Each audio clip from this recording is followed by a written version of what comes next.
Hello friends, first of all thank you very much for watching this video. I hope you all are doing well. और जिसको भी सफलता मिल गया है, जो भी ऑब्रोड में काम कर रहा है, जिसको अच्छा जॉब मिल गया है, करियर सेट हो गया है, उसको कंग्रेचुलेशंस। और जो उस ट्रैक पे चल रहा है उसको ऑल द बेस्ट। आपका भी जल्दी नंबर आएगा।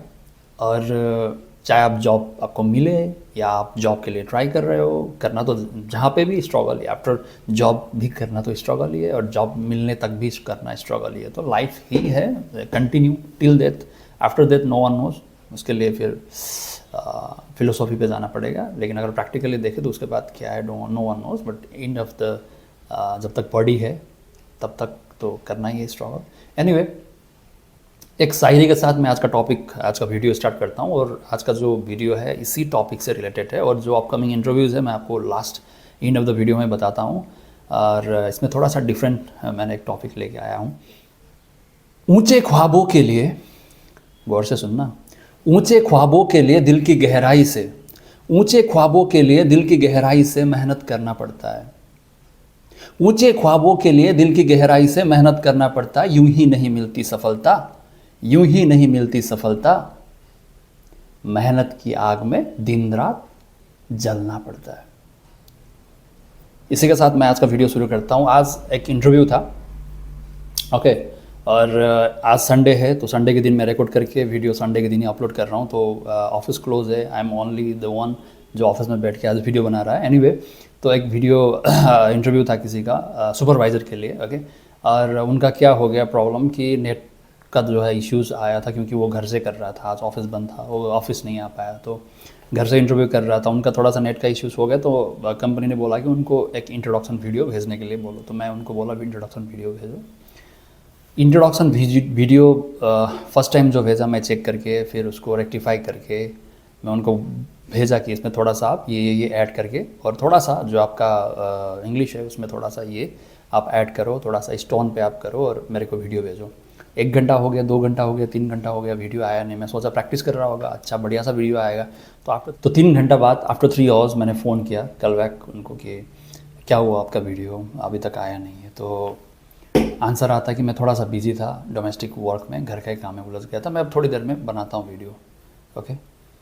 तो ठीक है, मैं बोला। फिर वीडियो आया तो चेक किया मैंने, तो रेक्टिफाई तो करना है, क्योंकि अगर सुपरवाइज़र का है एक तो इंटरव्यू, ओके, और दूसरा उसका सिलेक्शन कंफर्म होना है सिलेक्शन, क्योंकि सबका एक ही मोटो रहता है। और हम लोगों का भी यही मोटो है कि आपको अच्छा जॉब मिले, अच्छी कंपनी में मिले, अच्छा सैलरी पैकेज मिले, जो हम कर सकते हैं।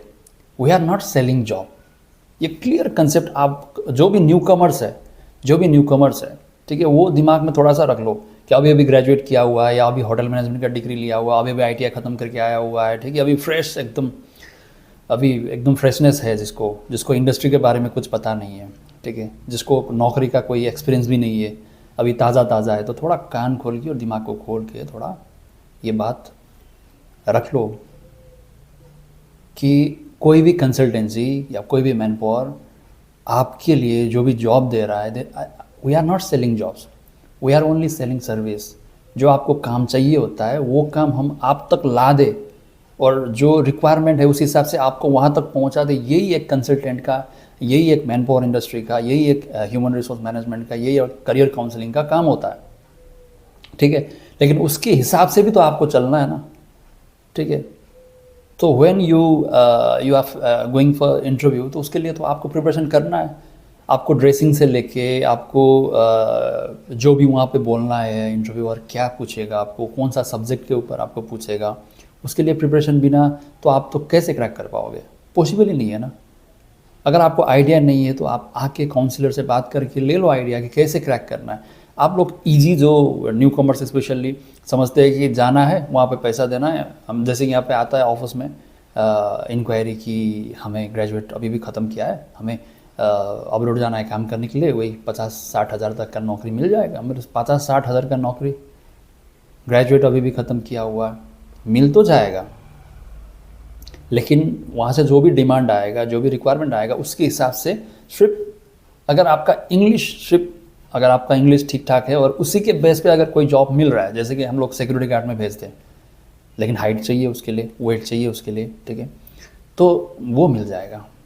सेल्स 1-2 कंपनी हायर करती है जिसको सिर्फ इंग्लिश बोलने वाला चाहिए, ठीक है, उतना उसमें कोई एक्सपीरियंस नहीं चाहिए, लेकिन थोड़ा पर्सनालिटी चाहिए फिर, क्योंकि सेल्स करना है, कस्टमर के साथ बात करना है, कम्युनिकेशन अच्छा चाहिए, सिर्फ इंग्लिश जानना, सिर्फ इंग्लिश का नॉलेज नहीं, कम्युनिकेशन भी चाहिए। तो वो सब चीज़ें हैं, तो हो सकता है कि आपके लिए मिल सकता है पॉसिबली, लेकिन हम गारंटी नहीं दे सकते नॉर्मली। तो और वैसे भी उतना ज़्यादा सैलरी आराम, सिक्योरिटी गार्ड छोड़ के दूसरा मैं जाना चाहते हो तो फिर उसमें थोड़ा सा देखना पड़ेगा, उसके लिए टाइम लगेगा, है कि नहीं। तो सबसे इम्पोर्टेंट चीज़ होता है कि आपका स्किल क्या है, मैं हर बार यही बोलता हूँ। और अगर आप सिर्फ क्वालिफ़िकेशन और आपका जो कम्युनिकेशन जो है, आपका जो पर्सनालिटी है, उसके हिसाब से अगर आप इंटरव्यू क्रैक करना चाहते हो कोई, तो फिर प्रिपरेशन करो भाई, और उसी हिसाब का इंटरव्यू देखो आप, ठीक है। लेकिन जो आप सैलरी एक्सपेक्ट करते हो, उससे पहले आप थोड़ा सा इंडस्ट्री को समझो, क्लियर कट। आपको दुबई जाना है तो दुबई का मार्केट के बारे में थोड़ा सा स्टडी कर लो, नेट में देखो, यूट्यूब में देखो। ये नहीं कि यूट्यूब अभी तो कोई भी उठा के ब्लॉग बना देता है कि भैया यहाँ पे ये काम है, वहाँ पे वो काम है, ये है, अकड़म पकड़म आपको इतना दे, वैसा नहीं। थोड़ा सा स्टडी, डिफरेंट हिसाब से स्टडी, ज्योग्राफी के हिसाब से स्टडी करो, इकोनॉमिक के हिसाब से स्टडी करो, पॉलिटिकल के हिसाब से स्टडी करो। उसके बाद फिर आप देखो कि वहाँ पे जॉब का क्या ऑप्शंस अवेलेबल है, कितना वहाँ पे जॉब अवेलेबल है या नहीं है। अगर आप क्या करोगे तो वहाँ पे जॉब मिलेगा, ठीक है। नहीं तो आप कंसल्ट करो आके कोई भी करियर काउंसलर से, ठीक है। नहीं तो ऐसे ही तो पॉसिबल नहीं है। तो जो भी है आपके पास उसको थोड़ा सा साफ करना है। ये हो गया जिसको, जो फ्रेशर्स है, जिसका सिर्फ लैंग्वेज के ऊपर, कम्युनिकेशन के ऊपर, आपका पर्सनालिटी के ऊपर और एजुकेशन के ऊपर मैं जॉब पाना चाहता हूँ। लेकिन अब मैं स्किल के ऊपर जाता हूँ, जैसे हॉस्पिटैलिटी इंडस्ट्री। अगर आपने ट्रेनिंग किया हुआ है मैनेजमेंट का, लेकिन आपको इंग्लिश आता ही नहीं, माने आपको इंग्लिश आता है थोड़ा बहुत, आप समझ सकते हो लेकिन बोल नहीं सकते, स्पोकन आपका ठीक नहीं है, ठीक है, आपका कॉन्फिडेंट नहीं है, तो आपका कोर्स से उसका कोई लेना देना नहीं है। आपने मैनेजमेंट भले ही 3 साल किया हो, लेकिन जब इंटरव्यूअर आपको पूछ रहा है कि आप थोड़ा सा बता दो आपने क्या पढ़ाई किया, क्या सीखा, मैनेजमेंट होटल इंडस्ट्री के बारे में आपको क्या पता है, तो आप अगर बोल ही नहीं पाओगे तो आपको कौन हायर करेगा? आपका सर्टिफिकेट देख के नहीं करेगा ना। अगर मैं कुक के लिए हायर कर रहा हूँ या कोई भी कंपनी कुक के लिए हायर कर रहा है, तो आपको बनाने के लिए बोलेगा ना कि भाई चिकन चिली बनाओ, मटर पनीर बनाओ, ये बनाओ, वो बनाओ। अगर आप बना ही नहीं पाओगे और लेकिन आप बात बड़े बड़े करते हो, तो फिर आपको कुक के लिए हायर करना ज़रूरी नहीं है और करेगा भी नहीं। ओके, ऐसा नहीं है कि जॉब नहीं है, जॉब है, मार्केट में अवेलेबल है, क्योंकि हम तो इंटरनेशनल और नेशनल दोनों तरफ हम लोग हायरिंग करते हैं, ठीक है, रिक्रूट करते हैं। तो जॉब है, ऐसा नहीं कि जॉब नहीं है, जॉब है मार्केट में।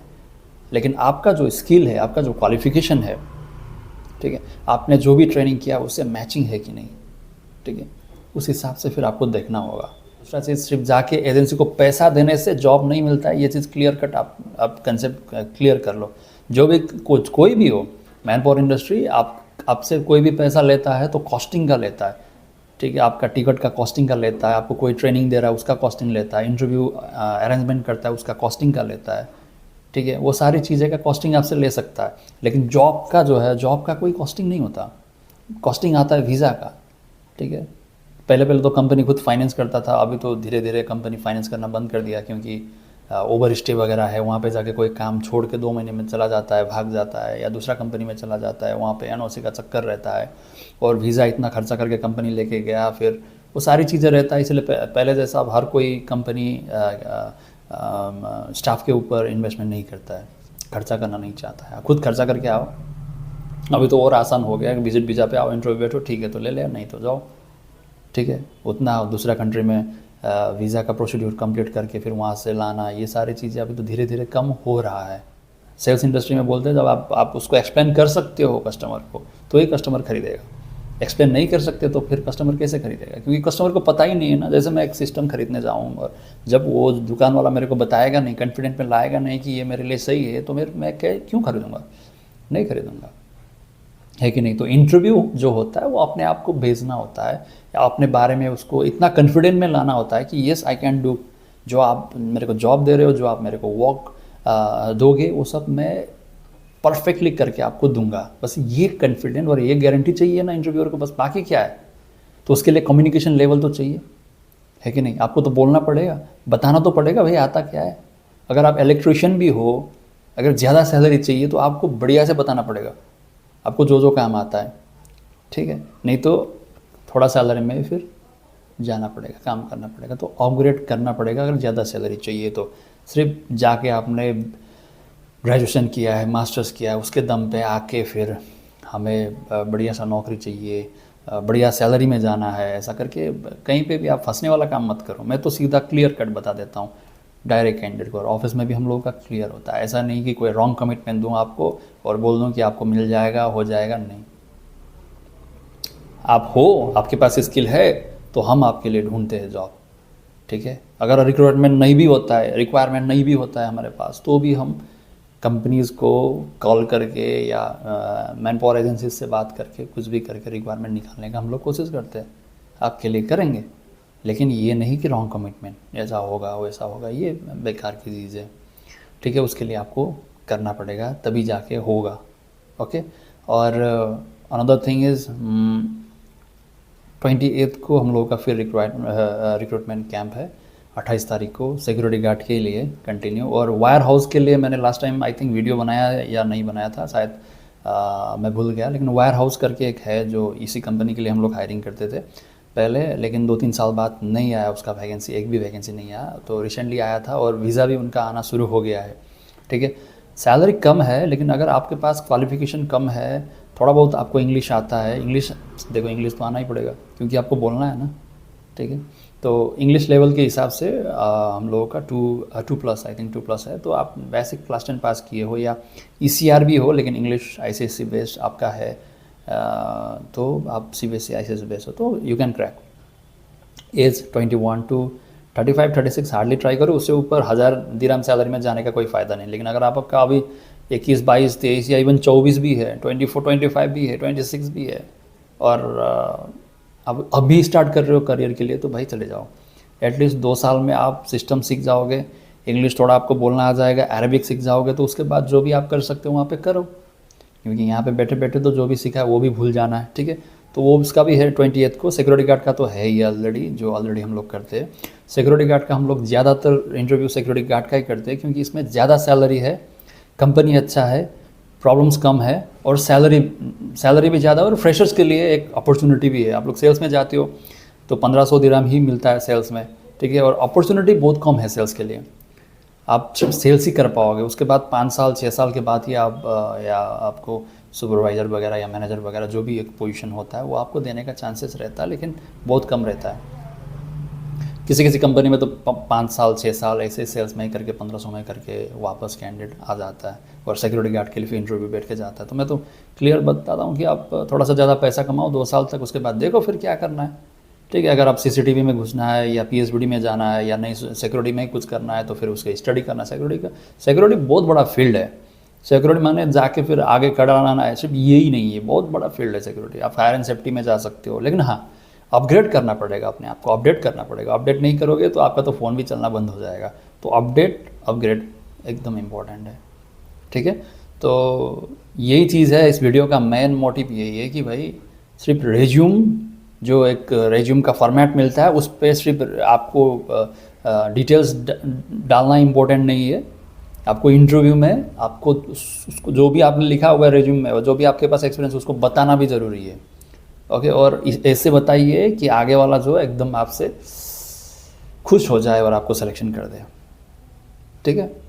और 28 को इंटरव्यू है, सिक्योरिटी गार्ड मेल फीमेल और वायर हाउस वर्कर का भी है। अगर मेरे को कमेंट्स में आता है ये सेल्स वगैरह के लिए, तो सेल्स वगैरह के लिए अभी तो है नहीं इंटरव्यू, लेकिन आई थिंक दिसंबर में शायद हो सकता है, तो हम ऑब्वियसली बनाएंगे वीडियो। और दिसंबर में हम लोग हॉस्पिटैलिटी के लिए फॉर ओमान, अगर किसी को ओमान जाना है तो ओमान के लिए हाउसकीपिंग, कुक वगैरह, सुपरवाइज़र, वेटर, बेकरी सेक्शन में, ये सारी चीज़ें में अच्छा सैलरी पैकेज भी है और अच्छा ब्रांड का होटल का भी है।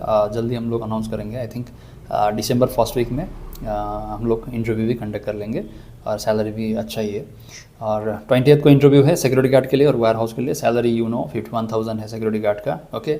और दुबई के लिए है, सेमी गवर्नमेंट कंपनी है, हम लोग बहुत साल से कर रहे हैं, तो इसमें जाके लोग अपना फ्यूचर बना सकते हैं। Thank you very much for watching this video. बहुत सारा सब्सक्राइब आ रहा है वीडियो में, और मैं कोशिश करता हूँ कि हर जो भी वीडियो आता हो उसमें कुछ ना कुछ आपको बेस्ट दूँ, ताकि आप अपने करियर में अपने जो भी आप लोग गोल सेट कर रहे हो, जो भी आप फ्यूचर के लिए सोच रहे हो, उस पर कुछ ना कुछ आपको हेल्प हो। Thank you very much for watching this video. Have a good day, take care, bye bye. और मेरे को